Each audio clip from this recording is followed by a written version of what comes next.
What's up, guys? So I'm back at the same zone, and I'm kind of overwearing these big boots and gloves and jacket and looking like a big poofball, but at the same time, it's winter in Chicago area, and I can only do so much about it.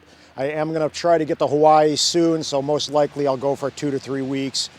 Got to find someone to watch my cat.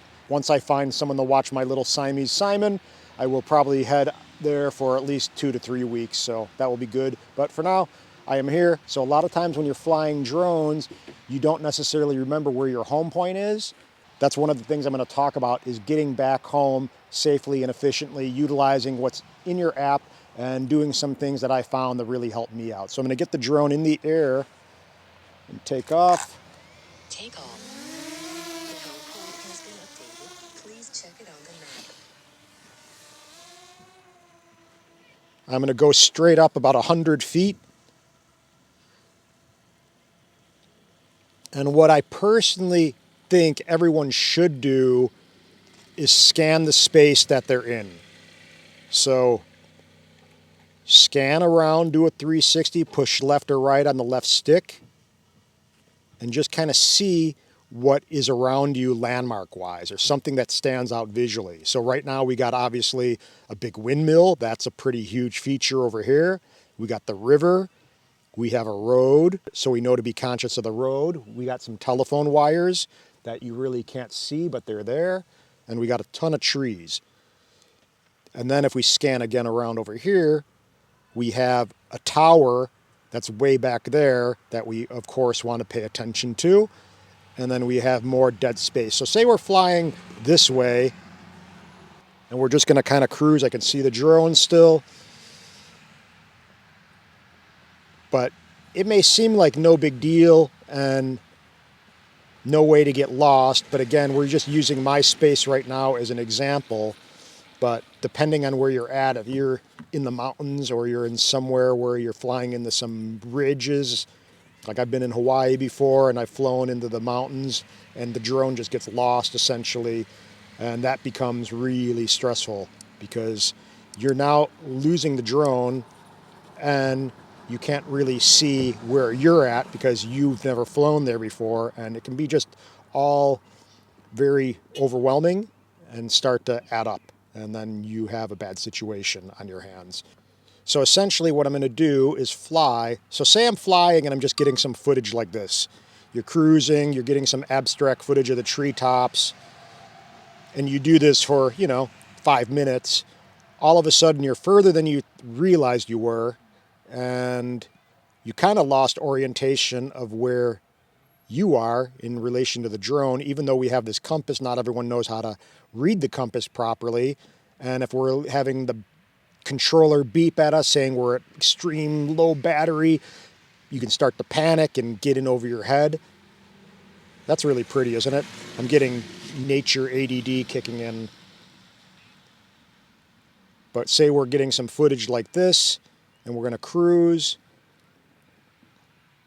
Maximum flight altitude reached. And I'm at my max flight altitude. And now I'm going to go and lift the gimbal up a little bit and scan around. I'm overexposed. And it's like, God, where am I? Where is the damn windmill? Okay, there's the windmill. I can visually see the windmill. I know I have to get back in that direction. I also see this blue arrow. And that home point, that little H in the yellow circle, that's where my home point is. That, in theory, is where I'm at. So I got a point. I'm moving the left stick, and I'm getting further away from that home point. I basically have to point that blue arrow tip right in line to the home point. So in theory, if I just go straight up on the right stick and maybe fly in sport mode, since I know I'm over the treetops, and just cruise as efficiently back to my point, I'll be good. So once I start getting closer, I'm going to throw it back in the normal mode. And right now, if you see, I got these grids enabled. So I go to the top upper 3 dots in the upper right corner, and I go into camera, I got grid lines, and I have all of these checked. So if you see, that's with none of them checked. I'm going to go back in. The middle one is rule of 3rd grid line. So as a photographer, this helps in composing a shot and composition. And then we have this little X. That helps because now we have this little pinpoint that we can kind of mark. And then we have this little guy to the far right, which points that little like crosshair kind of thing. So this is great for orbiting. So because you can just keep that little center point in the middle and make sure it doesn't move.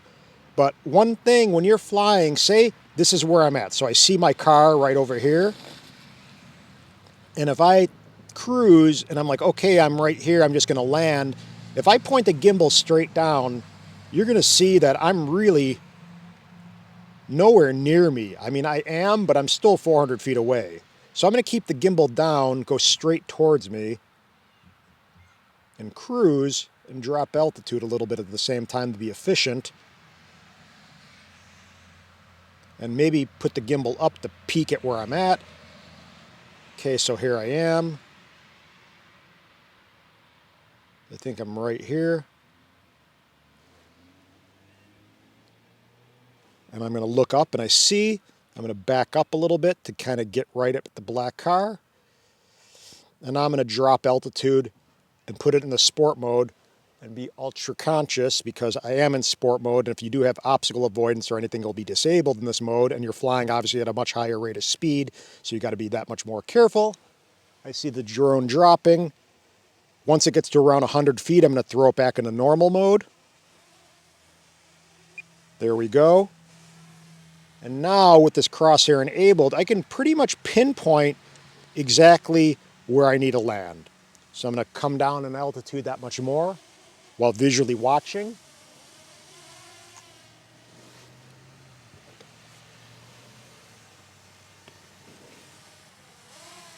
That sound is always so cool when you hear it. I look up, I'm like, where is it? Yeah.